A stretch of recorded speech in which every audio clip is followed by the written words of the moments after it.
ஞானமுத்ராய கிருஷ்ணாய கீதாமிருத துகே நமக. சரணடைந்தவர்களுக்கு கற்பக விருட்சம் போன்றவனும், பசுவை ஓட்டுதற்கு ஒரு கையில் பிரம்பை பிடித்திருப்பவனும், கீதை என்னும் அமிர்தத்தை கறந்தவனும், சின்முத்ரை தாங்கியவனுமாகிய ஸ்ரீ கிருஷ்ணனுக்கு நமஸ்காரம்.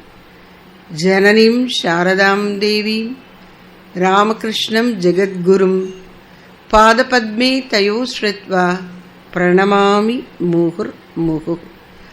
அகண்ட மண்டலாகாரம் வியாப்தம் ஏன சராச்சரம் தத்பதம் தர்ஷிதம் ஏன தஸ்மை ஸ்ரீ குரவே நமக.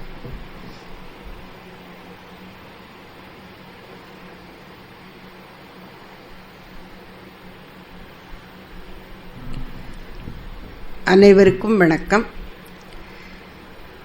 அன்னை நருளால் இன்று காலை உபன்யாசத்திலே திருச்சரகத்தினுடைய 10 தலைப்புகளும் எப்படி சாதகன் ஒருவன் படிப்படியாக முன்னேறி ஆன்மீக அனுபவத்தின் உச்சத்தை தொடுகிறான் என்பதை காட்டுகின்றன. தலைப்பே அப்படி விஷயத்தை எடுத்து வச்சிருக்கிறார் மாணிக்க வாசகர் என்பதை பார்த்தோம். இதில் அந்த தலைப்புகளை ஒரு தரம் அந்த 10 தலைப்புகளையும் பார்ப்போம். மெய்யுணர்தல், அறிவுறுத்தல், சுட்டறுத்தல், ஆத்மசுத்தி, கைமாறு கொடுத்தல், அனுபோக சுத்தி, காருண்யத்து இரங்கல், ஆனந்தத்து அழுந்தல், ஆனந்த பரவசம், ஆனந்தாதீதம். இதில் இந்த காருண்யத்து இரங்கல், ஆனந்தம்னு வரக்கூடிய இந்த 3 தலைப்புகளை பற்றி சுருக்கமாக இன்னும் ஓரிரு கருத்துக்களை சொல்லிட்டு பாடலுக்கு போவோம். இந்த காருண்யத்து இரங்கல்ங்கிறதுக்கு என்ன பார்த்தோம் அப்படின்னா, வாழ்க்கையில் நமக்கு வரக்கூடிய துன்பங்களும் இறைவனுடைய கருணையின் வெளிப்பாடே. அதனால பக்தர்கள் துன்பம் நேர்கையிலே இறைவன் மீது வருத்தம் கொள்ள மாட்டார்கள். சாதாரண ஜனங்களுக்கு எப்படி இருக்கும், இந்த சாமியை கும்பிட்டு என்ன பிரயோஜனம், இனிமே கும்பிட மாட்டேன் அப்படின்னு விட்டுருவாங்க.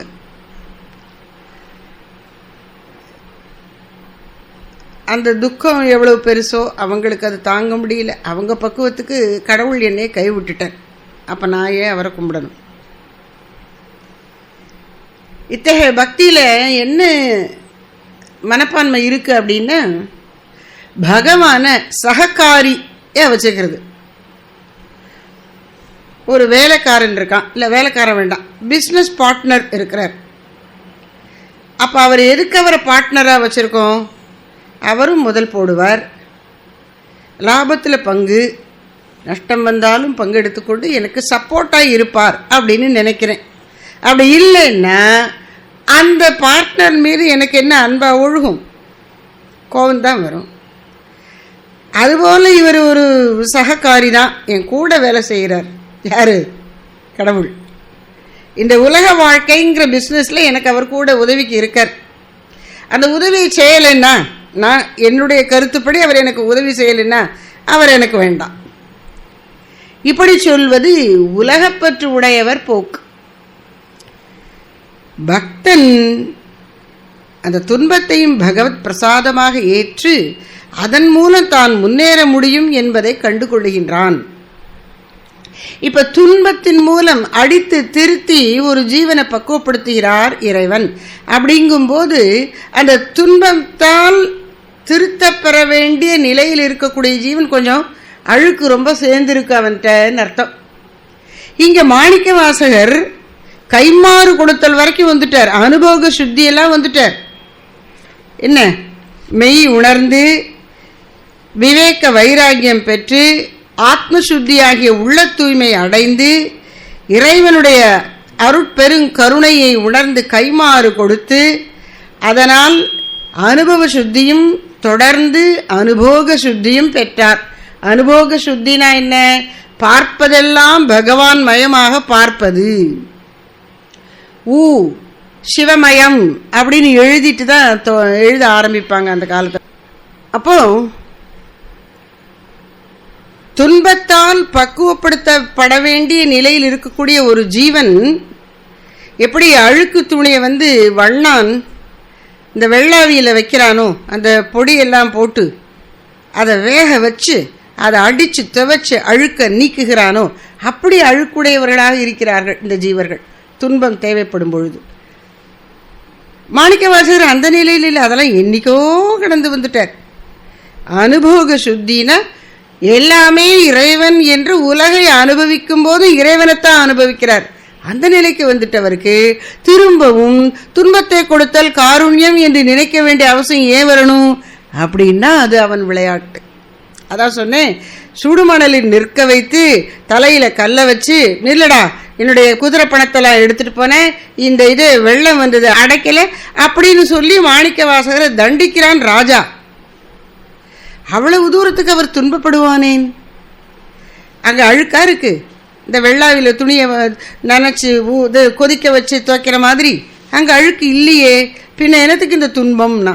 சுட சுட ஒளிரும் பொன் போல இந்த தங்க கட்டி புடம்போட மேலும் மேலும் மெருகேறுவது போல அவர் அப்படியே அந்த இறை பக்தியில உயர்ந்து வருகிறார். இதை நம்ம சொல்றோம். அது என்ன பக்குவம் இருந்தால் இந்த துன்பம் துன்பமா தெரியாம, அன்றே இந்த ஆவியும் உடலும் உடைமையும் உயிரும் எல்லாம் குன்றேயனையாய் என்னை ஆட்கொண்ட போதே கொண்டிலையோ, இன்று ஓர் இடையூறு எனக்கு உண்டோ, என் தோள் முக்கண் எம்மானே நன்றே செய்வாய் பிழை செய்வாய் நானோ இதற்கு நாயகம் என்று அவரால் சொல்ல முடியுதுன்னு சொன்னா அங்க அழுக்கு ஒண்ணுமே இல்லை. அப்படிப்பட்ட மகான்களுக்கும் பகவான் தனக்கே புரிகின்ற காரணத்திற்காக துன்பத்தை அனுப்புகிறது என்கிற கருணையை செய்கின்றார். அதான் காருண்ய திறங்கள்னா ரொம்ப கீழே இல்லை, நாமெல்லாம் துன்பத்தால தான் பக்குவம் அடையணுங்கிற நிலையில் இருக்கோம். அவரோ பூரண பக்குவம் பெற்று பூரண பக்தியை பெற்ற பின்னும் துன்பம் அனுபவிக்கிறார்னா அது அவர்களுக்கு துன்பமா தட்டுப்படல.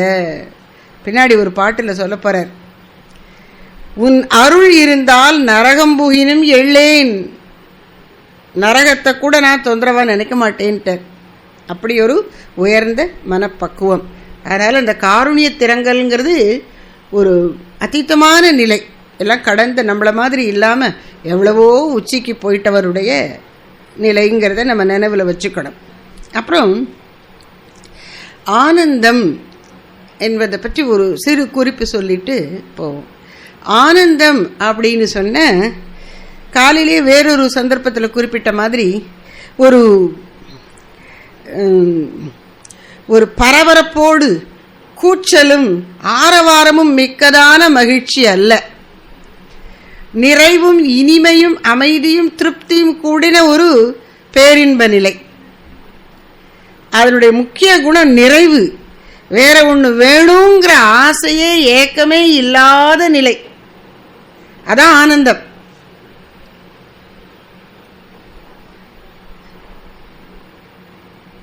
குருதேவர் முதல்ல இறைவனுடைய காட்சி கண்டபோது எந்த ஒரு வடிவமும் அவருக்கு தென்படலை. அப்படியே அலை அலையா ஆனந்தம் பொங்கி வருதான். கடல் அலை நம்மளை மூழ்கடிக்கும் போது நாம் பயப்படுவோம். இந்த ஆனந்த அலை மூழ்கடிக்கும் போது அப்படியே பேரானந்தமே எஞ்சி நிற்கிறது. அலை அலையா ஆனந்தம் வருது. அப்போ ஆனந்தம் என்பது நிறைவு, இனிமை, வேறொன்றை நாடாத முழுமை, பூரண உணர்வு.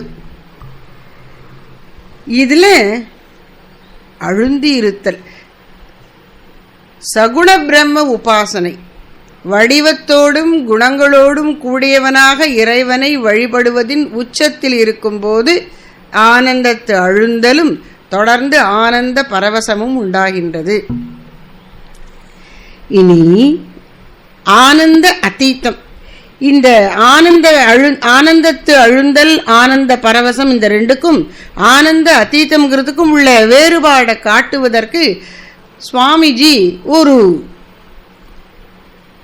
சூழலை எடுத்து காட்டுகிறார். சிதம்பரத்திலே நடராஜா ஆனந்த தாண்டவம் ஆடிக்கொண்டிருக்கின்றான். அந்த தரிசனம் நமக்கு அப்படியே சந்தோஷமா இருக்கு, மனசுக்கு ஒரு நிறைவே ஆனந்தத்தை கொடுக்கின்றது. அவனுடைய நடனமே ஆனந்த திரு நடனம் இல்லையா? அதை பார்த்து தரிசனம் செய்து மகிழ்ச்சி அடைகின்றோம். இந்த பக்கம் சிதம்பர ரகசியம் அப்படின்னு திரையை விளக்கினா அங்க என்ன இருக்கு?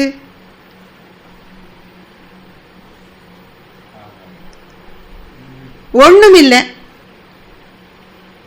ஒண்ணுமில்லாததான் அங்க ரகசியம். பூஜ்ஜியத்துக்குள்ளே ஒரு ராஜ்யம்.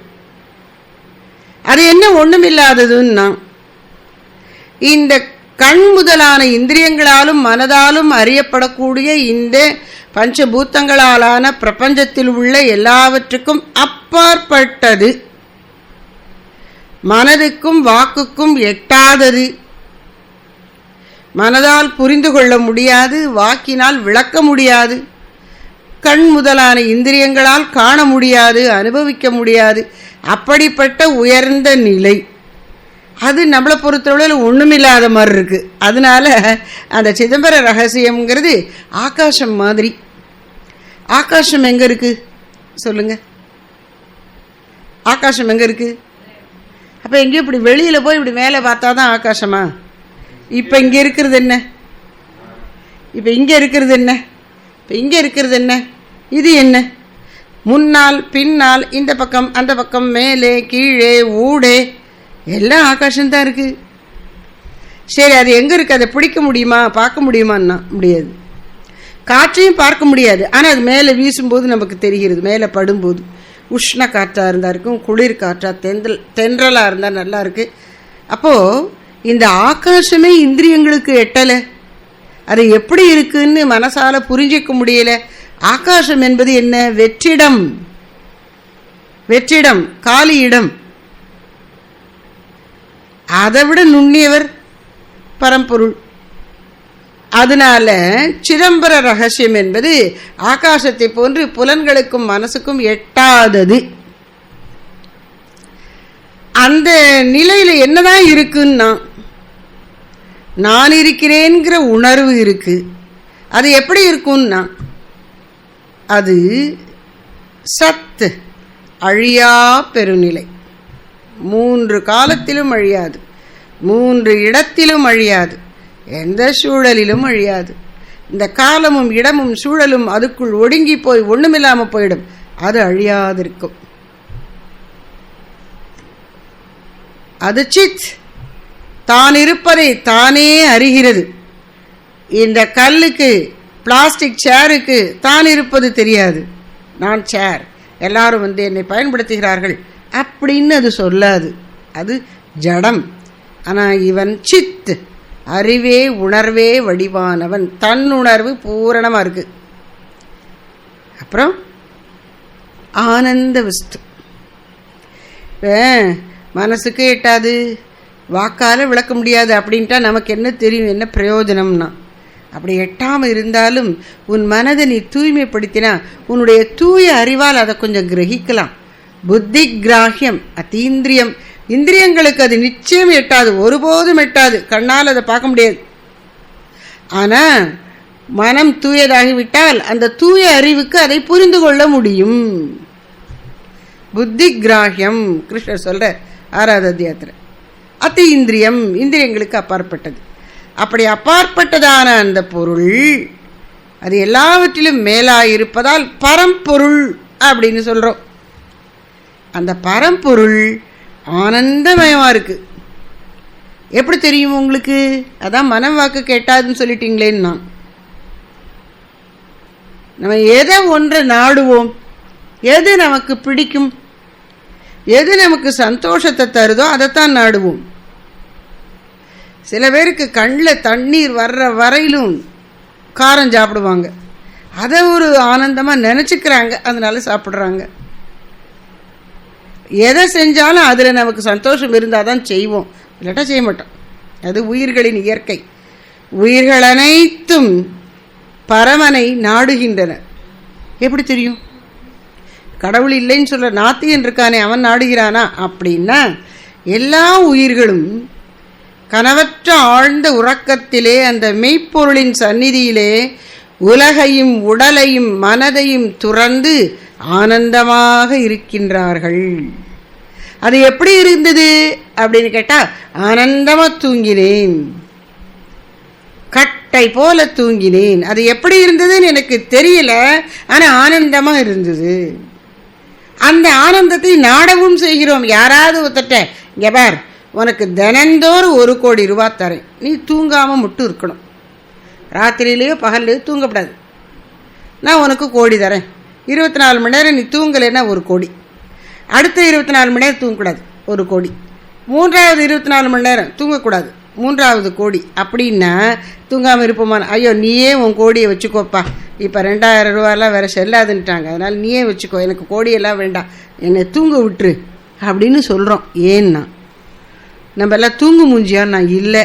அப்போ தான் நாம் துக்கம் கலப்பில்லாத, துக்கம் துன்பம் என்கின்ற எதிர்ச்செயல் இல்லாத பேரானந்தத்தில் புதைந்திருக்கின்றோம். அப்போ அதான் சொல்ல வரேன், இங்க ஆனந்த அதீதம்னு சொன்னா அந்த பரம்பொருள் மனதுக்கும் வாக்குக்கும் எட்டாத அந்த பெரிய பொருள் ஆனந்தமயமாக இருக்கிறது, நாடுதற்கு உரியதாக இருக்கின்றது.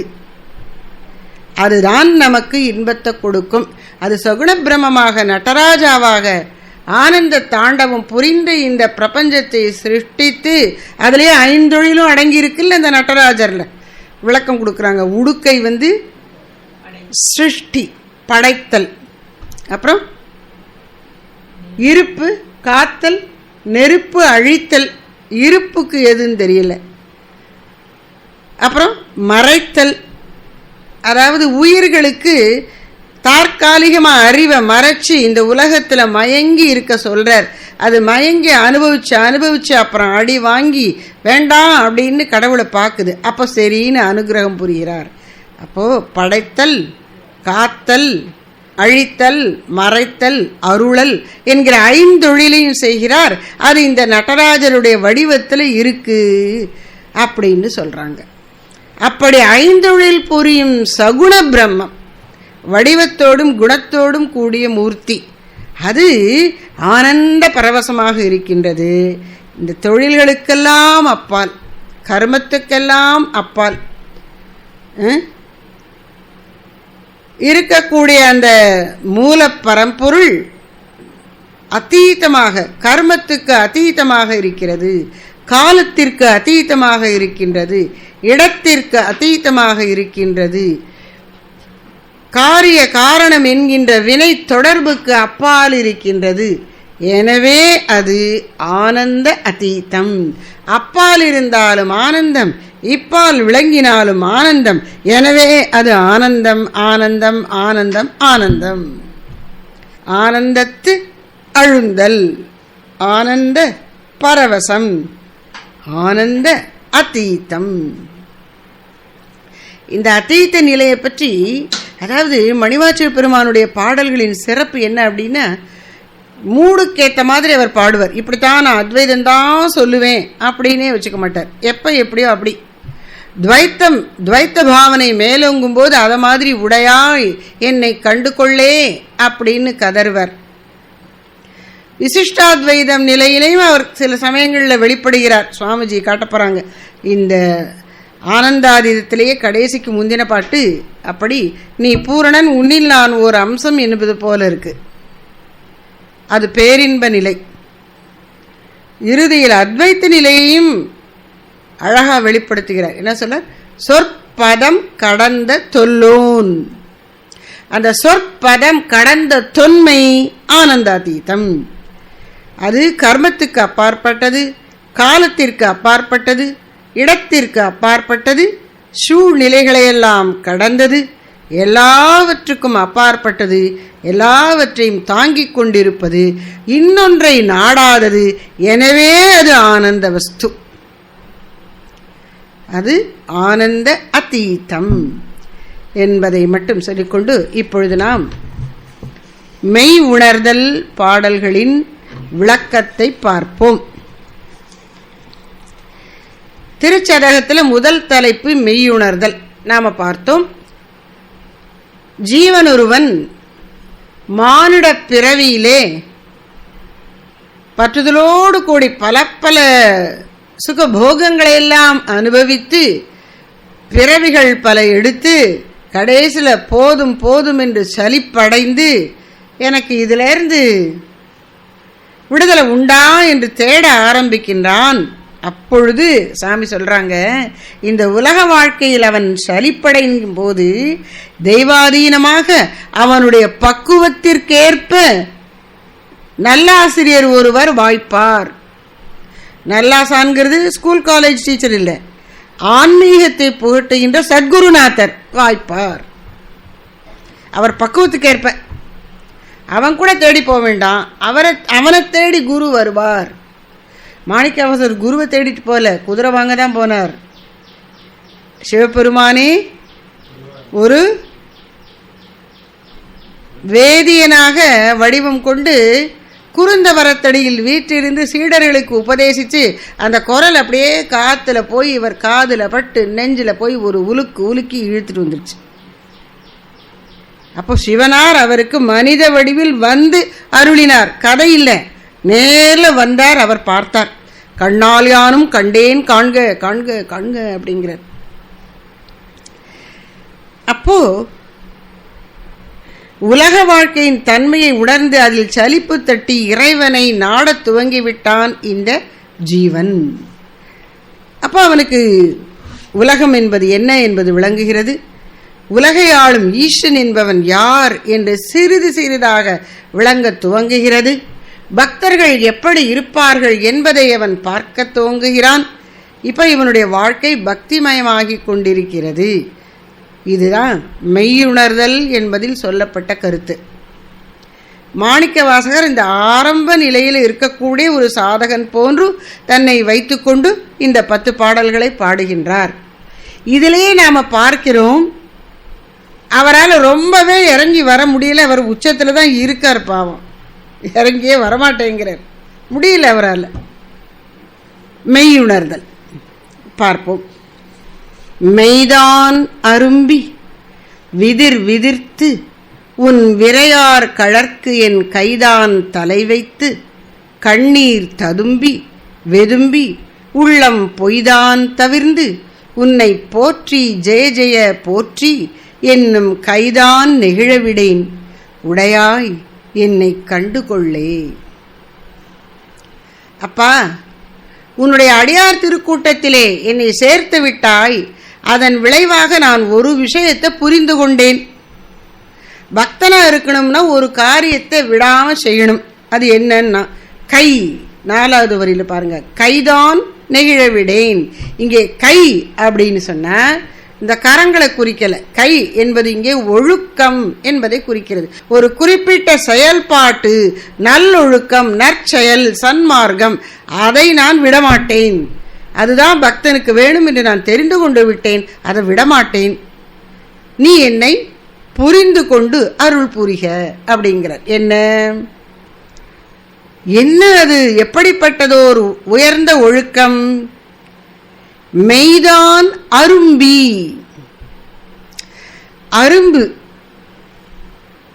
முல்லைப்பூ அரும்பு வருது, கொஞ்சம் கொஞ்சமா அது வெளியில வருது.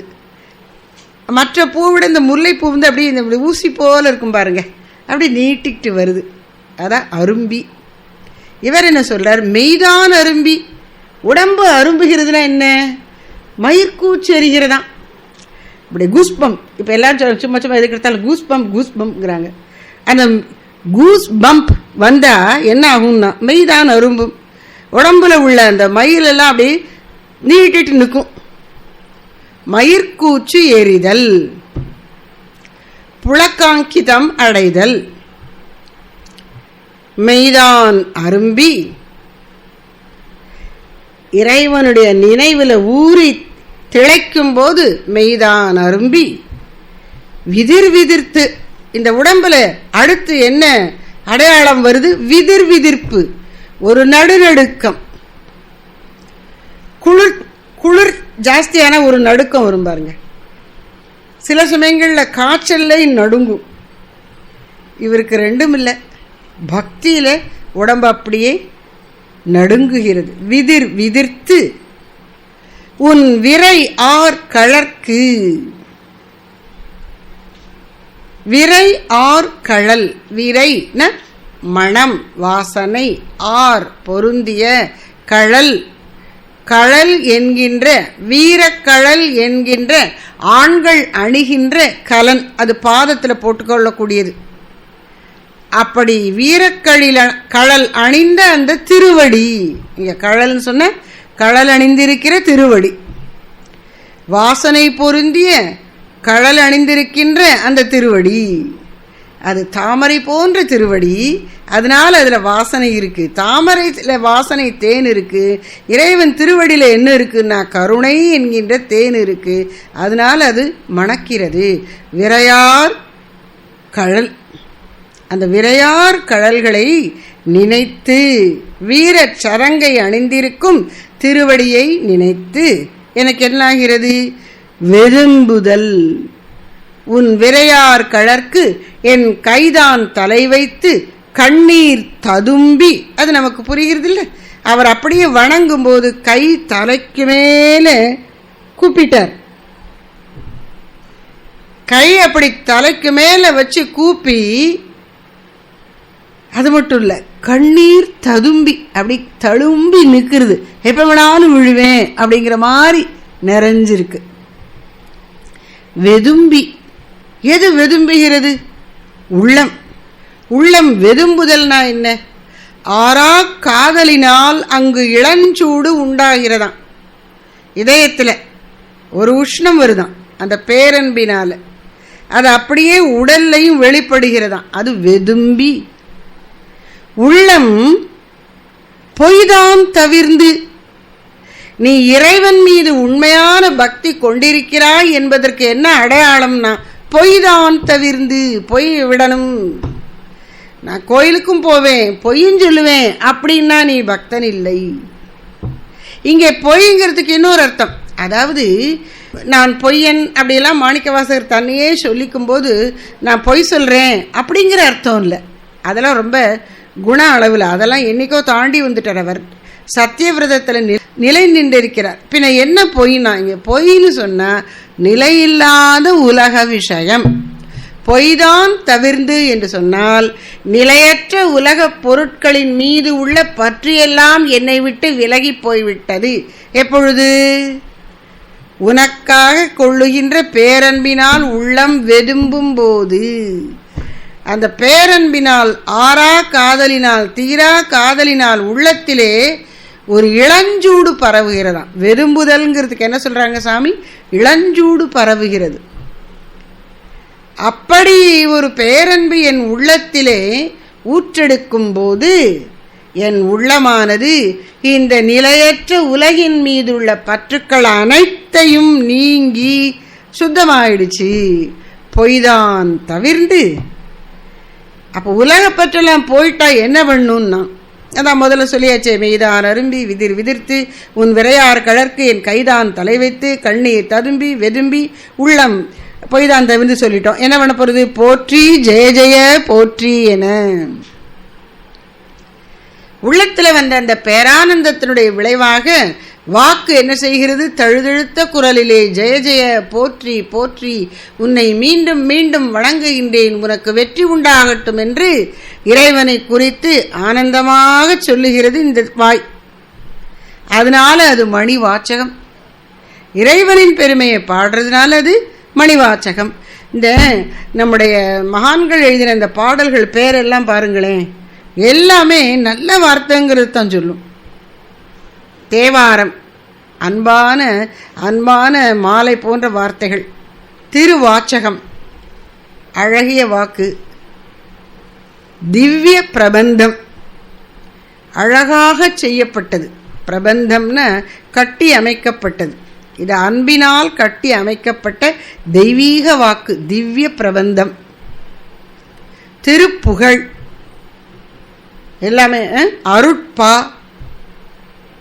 இப்படி அதெல்லாம் அது ஒரு தூய்மையும் தெய்வீகமும் அன்பும் நிறைந்த வாக்குங்கிறத காட்டுகிறது அந்த தலைப்புக்களை. இவர் திவ்ய பிரபந்தத்தில் உள்ளுக்குள்ளே போனோம்னா திருவாய்மொழி, பெரிய திருமொழி எல்லாமே என்ன தெய்வத்தை பற்றிங்கிறதுனால அது அழகிய வாக்கு. இப்போ வாயை திறந்து இவர் என்ன சொல்றார்? போற்றி, ஜெய ஜெய போற்றி. வேற ஒன்றும் சொல்ல தெரியல அவருக்கு. அந்த பேரன்புல நான் தழுதழுத்து சொல்றார், இறைவா உனக்கு மேலும் மேலும் வெற்றி உண்டாகுக.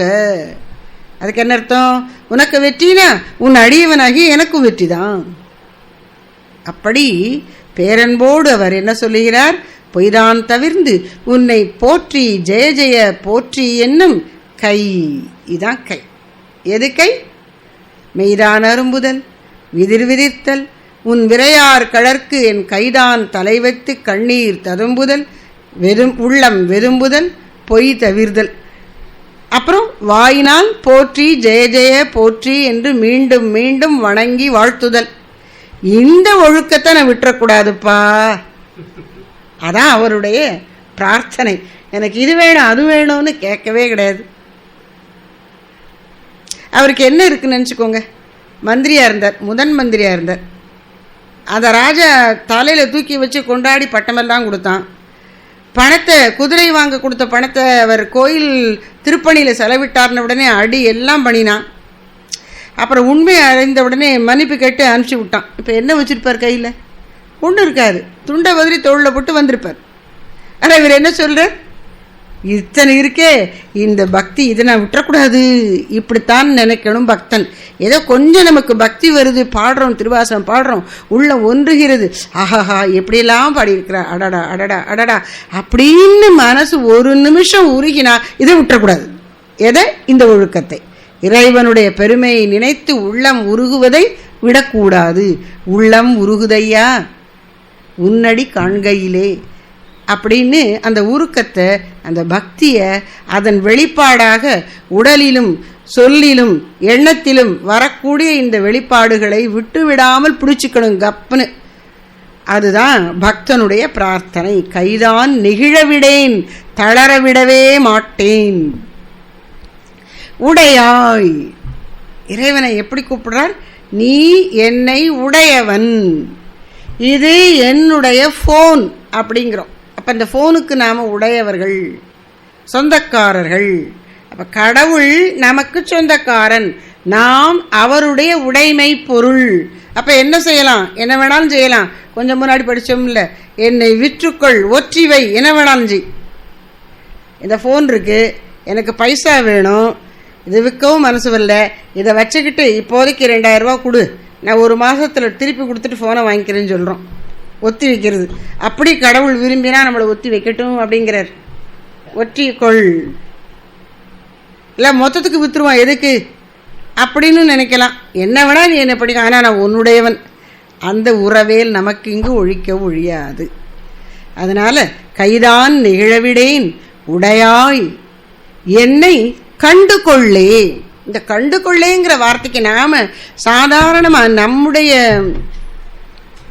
பழக்கத்தில் பேசக்கூடிய பொருளை கொடுக்குறோம். கண்டுகொள், கண்டுக்கவே இல்லாமல் நான் எவ்வளோ உதவி பண்ணியிருக்கேன், நான் போகிறேன், என்னை அவன் கண்டுக்கவே இல்லை, யாரோ மாதிரி போயிட்டான் அப்படின்னு வருத்தப்படுறான். கண்டுகொள்ளுதல், அந்த கண்டுகொள்ளுதல் இல்லை.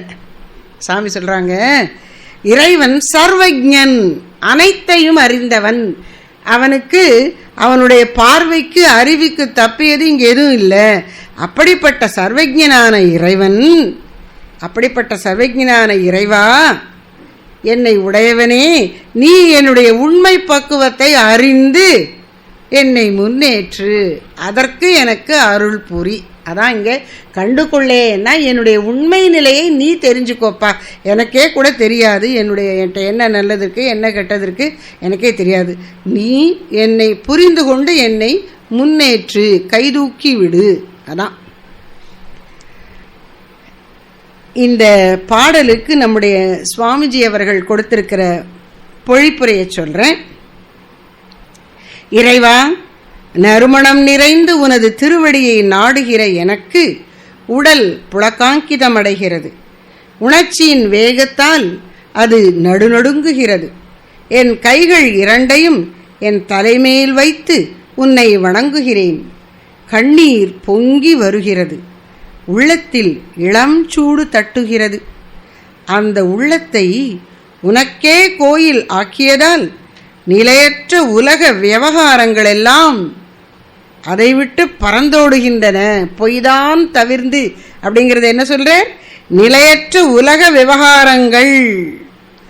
நமக்கு இன்னும் நிலையற்ற உலக விவகாரங்கள் ரொம்ப வலிமையாக பிடிக்குதுன்னா பகவானை நாம் இன்னும் பிடிக்கலன்னு அர்த்தம். என்னால் உன்னை பிடிக்க முடியாது போல் இருக்குப்பா, நீ என்னை பிடிச்சிக்கோப்பா, இந்த பொய்களெல்லாம் போகட்டும்பா ன்னு கேட்கணும். நிலையற்ற உலக விவகாரங்கள் எல்லாம் அதை விட்டு பறந்தோடுகின்றன. நாவால் உன்னை போற்றுகிறேன், உனது திருவருள் விலாசத்திற்கு மேலும் மேலும் வெற்றி உண்டாகட்டும் என்று வழுத்துகிறேன். ஈசா, உன்னை நாடி இருப்பதே சன்மார்க்கம்.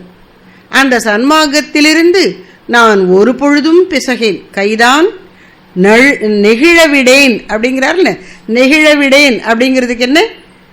கைனா சன்மார்க்கம், நல்லொழுக்கம், இந்த பக்தி விஷயங்கள், இதில் இருந்து நான் ஒரு நாளும் பிசக மாட்டேன். நான் உன் உடைமை, நீ என்னை உடையவன் உடையாய் அப்படின்னார்லே அதுக்கு. மேலும் நீ சர்வஜன், ஓதாது முற்றும் உணர்ந்தவன். ஆதலால் நான் எவ்வளவு தூரம் பண்பாடு அடைந்துள்ளேன் என்பதை நீயே நன்கு அறிகிறாய். உனது திருவுள்ளத்துக்கு ஒத்து ஒழுகுவது நான் கடைப்பிடிக்கும் நல்லொழுக்கமாகும். அந்த நல்லொழுக்கத்தை விடாது கடைப்பிடிப்பேன் அப்படிங்கிற உறுதி வருதுவார். இதான் மெய்யுணர்தல். ஏதோ என்ன நமக்கு தெரிஞ்சது முடிஞ்சது அந்தரயோகத்துக்கு வரும், வந்து இதை கேட்குறோம், அதெல்லாம் சிந்திக்கிறோம், அப்போ இதை விடக்கூடாது, தொடர்ந்து செய்யணும் அப்படிங்கிற முடிவு நமக்கு வந்தால் இங்கே மாணிக்க வாசகர் பாடினதை நாம் நம்ம அளவில் செயல்படுத்திட்டோம் அப்படின்னு. அந்த மாதிரி இந்த பாடலுக்கு சொல்லும் பொழுது 2 முக்கிய கருத்துக்களை வைக்கிறாங்க எல்லாரும். இதில் என்னென்ன பண்ணுறார் அவர்? இந்த இறைவன் மீது உள்ளத்தில் தீரா காதல் வந்தவுடனே பொய்தான் தவிர்ந்து என்னென்ன பண்ணுறாருன்னு அந்த லிஸ்ட்டை போடும்போது அதை அப்படி 3 வகையாக பிரிக்கலாம் அப்படிங்கிறார். என்னவா? அவருடைய மனம் வெதும்புகிறது, இளஞ்சூடு மனசில் வருகிறது அன்பின் விளைவாக. பொய் நீங்குகிறது. உடலில் என்ன வருது? கண்ணீர் ததும்புகிறது, நடுநடுக்கம் உண்டாகிறது, கை தலைக்கு மேல் குவிகிறது. மொழி பேச்சில் என்ன வருது? போற்றி, ஜெய ஜெய போற்றி என்று போற்றி துதித்தல் நடைபெறுகிறது. அப்போது திரிகரணங்களிலும் சாமி இந்த இடத்துல அழகா எதுகை மோனையோடு சொல்கிறாங்க. என்ன? மெய், மொழி, மனம் ஆகிய முக்கரணங்கள் முதல்வனுக்கென்றே ஒப்படைக்கப்படுகின்றன. அதனால் இந்த 3 நாளையும் நாம் இறைவனை வணங்கணும். மனதால் நினைக்கணும், வாயால் போற்றணும், உடலால் வீழ்ந்து வணங்கணும். இப்படி செய்வதை விட சிறந்த செயல் சாதகனுக்கு ஏதும் இல்லை. தெய்வநாட்டம் தீவிரமாக பக்தனெடுத்து உருவெடுக்கும் பொழுது அவை எப்படி செயல் புரிகின்றன என்பது ஈண்டு விளக்கி காட்டப்படுகிறது. ஏதோ கொஞ்சம் நானும் பண்ணினேன் அப்படின்னு செய்யறதுல அவன் திருப்தி அடைய மாட்டான். திரிகரணங்களையும் சேர்த்து இறைவனை நினைக்க ஈடுபடுத்துவான். அது தோன்றுகிறதா? அது மெய்யன்பின் வெளிப்பாடு. அப்புறம் அன்பு, பக்தி இவர்கிட்ட உள்ளத்திலும் உடலிலும் சில தன்மைகளை வெளிப்படுத்துகிறது அன்பின் காரணமாக, பக்தியின் காரணமாக. இது பக்தி இலக்கியங்களில் குறிப்பாக வடநாட்டில் மகாபாவம் என்று பகுத்து வைத்து சொல்லுகின்றார்கள். குறிப்பாக 15ஆம் நூற்றாண்டில் வாழ்ந்த சைத்தன்ய மகாபிரபு, அவர்தான் கிருஷ்ண சைத்தன்யர்னு அவருக்கு பெயர். அவர் பெயரை கொண்டு இருக்கிற இயக்கம் தான் இன்னைக்கு ISKCON, international society for Krishna consciousness. அதென்ன கிருஷ்ணா கான்ஷியஸ்னஸ்னா கிருஷ்ண சைத்தன்யம், அந்த பேருணர்வு. அவர் பக்தி பரவசத்தில் மூழ்கி இருப்பாராம். அவருடைய பக்தி மேலோங்கும் போது என்னென்ன வெளிப்பாடுகள் வந்ததுன்னு அதெல்லாம் சிஷ்யர்கள்லாம் அப்படி குறிச்சு வச்சு வகைப்படுத்தி அந்த உணர்ச்சிகளை மகாபாவம் அப்படிங்கிறாங்க. சாதாரணமாக மக்களுக்கே அன்பு இதாக இருக்கும்போது உள்ளத்தில் அந்த அன்பு மேலிட மேலிட குரல் தழுதழுத்து கண்ணீர் வந்து எல்லாம் பண்ணுதே. இவருக்கு இறைவன் மீது வருகிற அன்பில் பேரன்பில் அப்படி வருது. அதனால் அதை மகாபாவம்னுட்டாங்க, வெறும் பாவம் இல்லை. அந்த மகாபாவத்தில் 16 வெளிப்பாடுகள் இருக்கான். அந்த 16ம் வெவ்வேறு சந்தர்ப்பங்களில் மாணிக்க வாசகர்கிட்டையும் வெளிப்படுகிறது, ஆண்டாளிடமும் வெளிப்படுகிறது. சாமி சொல்கிறாங்க, சைத்தன்யருக்கு முன்னாலேயே நம்ம நாட்டில் இந்த 2 பேர், தமிழ்நாட்டில் இந்த 2 பேர், மணிவாசகர் அண்டு ஆண்டாள், இந்த மகாபாவத்தை வெளிப்படுத்துகிறார்கள். ஆண்டாள் அந்த நாயக்கன் நாயக்கி பாவத்தில் இதெல்லாம் வெளிப்படுத்துவது இயல்பாக அவள்கிட்ட வருது. இவர் ஆண் வடிவம் மணிவாசகருக்கு, ஆனால் உள்ளத்தில் இருக்கக்கூடிய அந்த பக்தி பெண்மையின் உச்சம் போல இருக்கு. அப்படி ஒரு பெருங்காதல், இது ஒரு பேர் அதிசயம். மணிவாசகருடைய அந்த அன்பு, அந்த அன்பு வெளிப்படும் பொழுது உடலிலும் பேச்சிலும் உள்ளத்திலும் சில தன்மைகளை கொண்டு வருகிறது. அதெல்லாம் மகாபாவம். அதில் இந்த பாடல்ல என்னென்ன இருக்குன்னு சொல்றாங்க சாமி. சாப்பல்யம், பதைபதைப்பு சொல்றார்ல, மெய்தான் அரும்பி விதிர் விதிர்த்து உடம்பு நடுங்குறதுன்னா. ஏன் நடுங்குது? சாமி ஒரு அழகான உதாரணம் கொடுக்குறாங்க. ஒரு குழந்தை வந்து விளையாடிட்டு இருக்கு, அம்மா அங்கே வர பார்த்த உடனே அம்மான்னு இந்த பொம்மையெல்லாம் போட்டுட்டு அம்மா அம்மான்னு அப்படி இங்கேயே அதுக்கு எந்திரிச்சு போக முடியல. ஆனால் ஒரு படபடப்பு வந்துடுது தாயை பார்த்த உடனே. அது மாதிரி ஒரு தரம் தரிசனம் கண்ட உடனே இவனுக்கு சும்மா இருக்க முடியல, நான் இறைவனிட அருகில் போகணும் அப்படின்னு ஒரு படபடப்போட வரானா பக்தன். அதான் அந்த சாப்பல்யம், உடல் நடுங்குதல். அப்புறம் தீப்தா, தீப்தான ஒளி வீசுதல், கனல், பக்தி கனல். உடம்புல காய்ச்சல் இருக்கும்போது, ஜுரம் இருக்கும்போது உஷ்ணம் இருக்கு. இந்த உஷ்ணம் அத மாதிரி இல்லை. எது? இந்த பக்தி கனல். வெதும்பின்னு சொன்னார, உள்ளம் வெதும்புதல், இளஞ்சூடு தட்டுதல். அது நோய் இல்லை. காய்ச்சல்ங்கிறது ஒரு ரோகம், இது யோகம். இறைவனோடு உன்னை இணைத்து வைக்கிறது, மெய் வாழ்வை தருகின்றது. அதனால இது வந்து சாதாரணம் இல்லை. அப்புறம் ரோமாஞ்ச, ரோமாஞ்சம்னா மயிர்கூச்செறிதல், அது பார்த்தோம். வேப்பத்துகு, நடுக்கம் ஏற்படுதல். அஸ்ரு, கண்ணீர் வருதல். இதெல்லாம் பேரன்பினால் வரக்கூடிய மகாபாவங்கள், வெளிப்பாடுகள். உளப்பாடு, உடற்பாடு, உடலிலும் வெளிப்பாடு இருக்கு, உள்ளத்திலும் இருக்கு. அதெல்லாம் இவற்றை இருக்கான் மாணிக்க வாசகர்கிட்ட. இந்த பாடல்கள் அந்த உயர்ந்த நிலையை காட்டுகின்றன. அதனால் மெய்யுணர்தல்னு ஆரம்பத்தில் வச்சுட்டா கூட ஆரம்பத்துலேயும் உச்சத்தில் தான் அவர் இருக்கார். அப்போது நம்ம என்ன செய்யணும், இதில் நாம் பிடிச்சிக்க வேண்டியதுன்னா கைதான் நெகிழ விடேன். ஏதோ கொஞ்சம் பக்தி நமக்கு எதில் வந்ததோ அதை விடாமல் திரும்ப திரும்ப திரும்ப செஞ்சு. இப்போ உலக விஷயங்களில் வந்து நாம் என்ன பண்ணுறோம், ஒருத்தர் வந்து நம்மளுக்கு ஒரு கஷ்டம் கொடுத்துட்டாருன்னா அதை வந்து திரும்ப திரும்ப நினச்சி நினச்சி அந்த கோவத்தை அப்படியே ஆற விடாமல் பிடிச்சி வச்சுப்போம் பாருங்க. அதை மாதிரி பக்தியை பிடிச்சி வச்சுக்கணும். வந்த கொஞ்சத்தை வறண்டு போக விட்டுறாமல் பிடிச்சி வச்சுக்கணும். கைதான் நெகிழ விடேன் உடையாய் என்னை கண்டு கொள்ளே. இதான் மெய்யுணர்தல். முதல் பாடல்ல நமக்கு தெரிகின்ற மெய்யுணர்தல். இந்த உலக வழக்கத்தில் பணம் வந்த உடனே அல்பனுக்கு பௌஷி வந்தால் அர்த்தராத்திரியில் கொடை பிடிப்பான் அப்படிம்பாங்க, கேட்டிருக்கீங்களா? அர்த்தராத்திரி மழையும் பெய்யல வெயிலும் இல்லை, இவன் கொடை பிடிச்சிக்கிறான். ஏன்னா கொடை வாங்கியிருக்கேன், புது கொடை. அப்போ இந்த அல்பனான ஜீவர்கள் உலக சம்பத்துக்கள் கிடைத்தால் தற்பெருமை கர்வம் கொள்ளுகின்றார்கள். பக்தியின் உச்சத்தில் ஒரு விதமான கர்வம் வரும். அது எப்படின்னு காட்டுற இந்த 2வது பாட்டில். இதில் எந்த அல்பமும் இல்லை. பார்ப்போம். கொள்ளேன் புரந்தரன் மால் அயன் வாழ்வு. அவருக்கு வந்து ஒரு ஆஃபர் வருது. இந்த கடையிலலாம் ஏதாவது வாங்கினா ஒரு விலையை குறைச்சி ஏதாவது ஒரு ஆஃபர் போட்டான்னா வாங்கிடுவோம் அந்த சாமானை. அது மாதிரி ஒரு ஆஃபர் வருது அவருக்கு. என்ன? இந்தா தேவேந்திரன் போன்ற வாழ்க்கை உனக்கு கொடுக்கிறேன், புரந்தரன், புறம் நகரம், புரந்தரன் நகரங்களை கோட்டைகளை அழிப்பவன். எதிரிகளுடைய கோட்டைகளெல்லாம் அழிக்கிறது அவன் வேலையான். பொறாமையில் யார் எனக்கு எதிரி என்ன பண்ணுறான் அவனை விடமாட்டேன்னு இருப்பானான் தேவேந்திரன். அதனால் அவன் பேரே புரந்தரன். புரந்தரன், தேவேந்திரன், மால், திருமால். இதில் சைவ நூல்கள்லாம் மாலை 2ஆம் பட்சமாக சொல்லுவாங்க. அங்கே போனீங்கன்னா திவ்ய பிரபந்தத்தில் சிவனார 2ஆம் பட்சமாக சொல்லுவாங்க. அதனால் நம்ம இதெல்லாம் அப்படியே வாட்சியார்த்தமாக எடுத்துக்கொள்ள வேண்டியதில்லை. ஒரே தெய்வந்தான், ஒரு வடிவம். இந்த வடிவம் பிடிக்கும்போது இது 2ஆம் பட்சம், இந்த வடிவம் பிடிக்கும்போது இது 2ஆம் பட்சம். மால், திருமால்.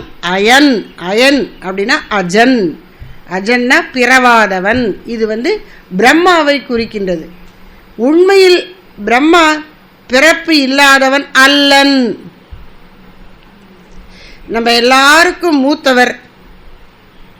இந்த உலகம் தோன்றும் போது தோன்றி இந்த உலகை தோற்றுவித்தவர்.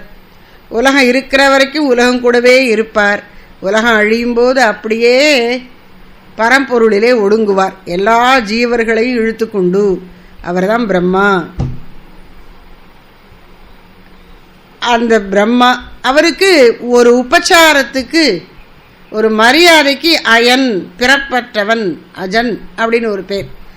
நீ தேவேந்திரனை போல இருக்கலாம், நீ விஷ்ணுவை போல இருக்கலாம், நீ பிரம்மாவை போல இருக்கலாம் அப்படின்னு ஆஃபர் பண்ணுறாங்க. யாருக்கு? மாணிக்கவாசகருக்கு. பக்தி வந்த உடனே அவர் சொல்லிட்டார், கொள்ளேன், இதெல்லாம் எனக்கு வேண்டாம் என்று சொல்லிவிட்டார். கொள்ளேன் அப்படின்னா ஏற்க மாட்டேன், ஏற்றுக்கொள்ள மாட்டேன், இவற்றை ஒரு பொருட்டாக மதிக்க மாட்டேன், பொருட்படுத்த மாட்டேன். எதை? தேவேந்திர பதவியை, விஷ்ணு பதத்தை, பிரம்மாவின் நிலையை, இதெல்லாம் எனக்கு வேண்டான்னுட்டார். என்னடா இவ்வளோ தைரியமாக வேண்டாம் வேண்டாங்கிறேன், எனக்கு தான் சிவனாக இருக்காரே. அந்த கர்வம் வந்துருச்சான். அது வேணும் நமக்கு. ஆரம்பத்தில் பக்தியில் அது வேணும். கொள்ளேன் புரந்தரன் மால் அயன் வாழ்வு. அவர்கள் வாழ்வுங்கிறது அவனுக்கு இப்போ ஒரு வாழ்வு வந்தாச்சு. அப்படி சொல்கிறோம், வாழ்வு வருதுன்னா ஒரு ஏற்றம், உயர்வு, சிறப்பு, அந்த பதவி, அவனுடைய பெருமை. குடிகெடினும் நல்லேன் எனது அடியாரோடல்லால். குடிக்கெடினும் என்னுடைய வாழ்க்கை, இப்போ இருக்கிற வாழ்க்கையில் உனக்கு கஷ்டத்தை கொடுப்பேன், நான் சொன்னது ஏற்றுக்கலைன்னா அப்படின்னு சொன்னாலும், என் வாழ்க்கையை நீ கெடுத்தாலும் நீனது அடியாரோடல்லால் நல்லேன். நல்லுதல் அப்படின்னா விரும்புதல், நாடுதல், நட்பு கொள்ளுதல். நண்பன் அப்படிங்கிறோம். நாம் நாடுகிறவன் நம்முடைய நண்பன். நான் நள்ள மாட்டேன், நாட மாட்டேன். எதை? நினது அடியாரோடு அல்லால், உன்னுடைய பக்தர்களோடு சேர்ந்து இருக்கிறது தான் நான் விரும்புகிறேன். பக்தர் கூட்டத்திலே நீ இதை பிரித்து உலகத்தவர் கூட்டத்தில் வச்சினா எனக்கு அது வேண்டாம் வேண்டாம்னு சொல்லிடுவேன்.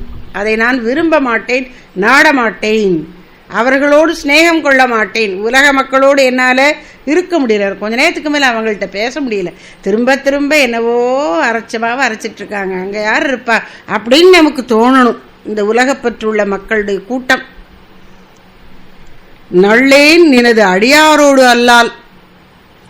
அதுக்கு ஒரு கண்டிஷன் வேற போடார், குடிக்கெடினும்.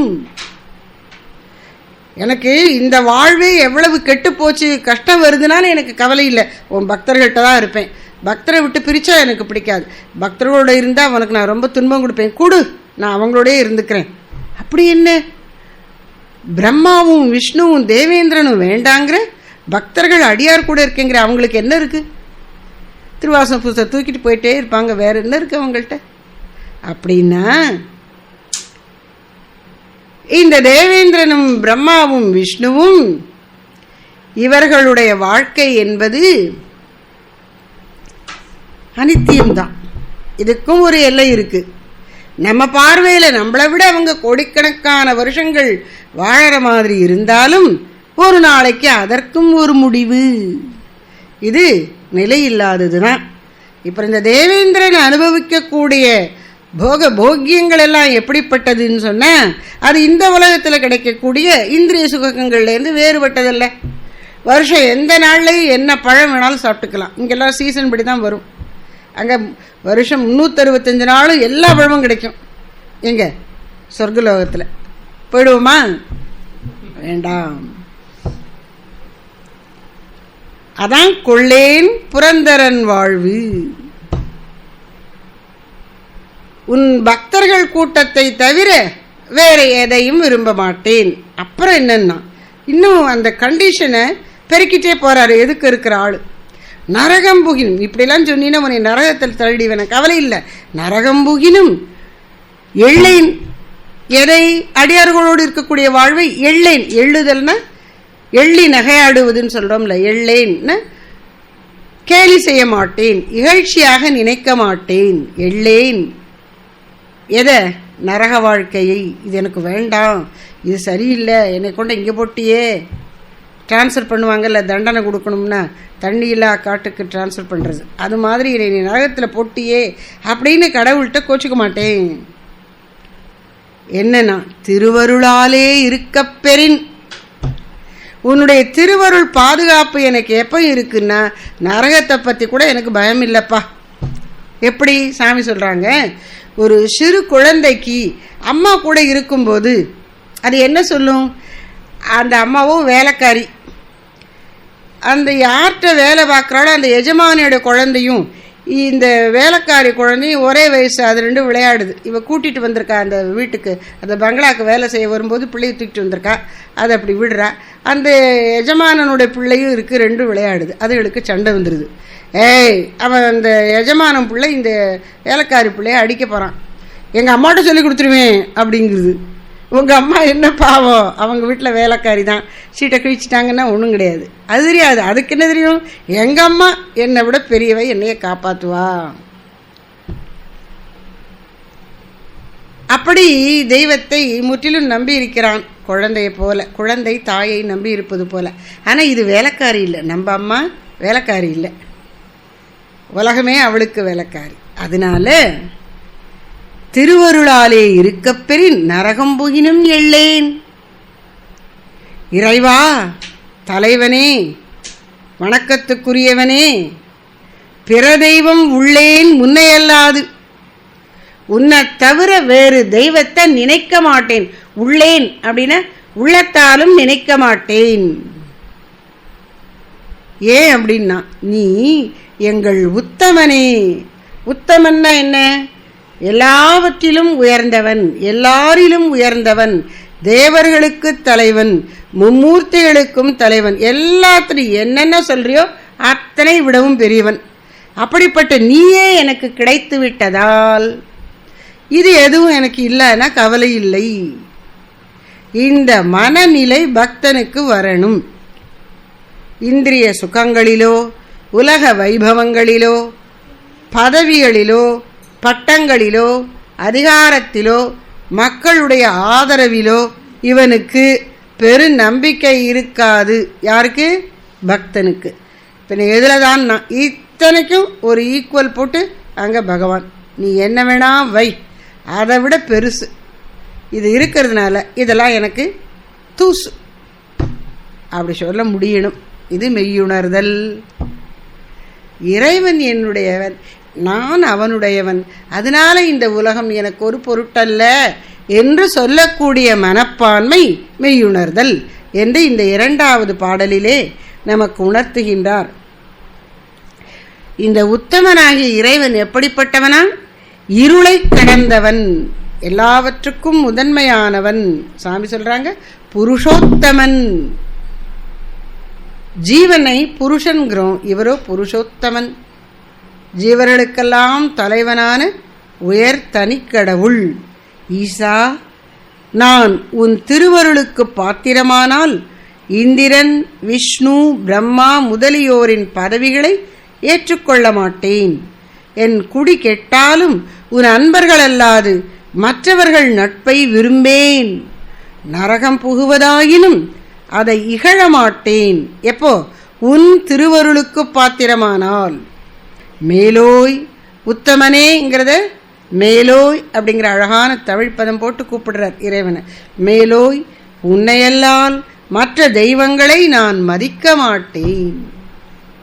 இது மெய் உணர்ந்த பக்தனின் மனப்பான்மை. சரி, நீ ஏன் இப்படி தேவேந்திரன், விஷ்ணு, பிரம்மா இவங்களெல்லாம் வேண்டான்னு சொல்ற? இந்த ஒண்ணுமில்லாத அடியார்கள் பின்னாடியே போறேங்கிறியே அப்படின்னா அவன் சொல்றார், பக்தன் சொல்றான், இந்த தேவேந்திரன் பிரம்மா விஷ்ணு அந்த தேவலோகம் அதெல்லாம் என்னன்னா பந்தத்தை தான் உண்டாக்கும், வேற ஒன்றும் அதில் இல்லை, சாரம் இல்லை. ஆனால் அடியார் திருக்கூட்டம் என்னை பக்குவப்படுத்தி வீடு வேற கொடுக்கும்.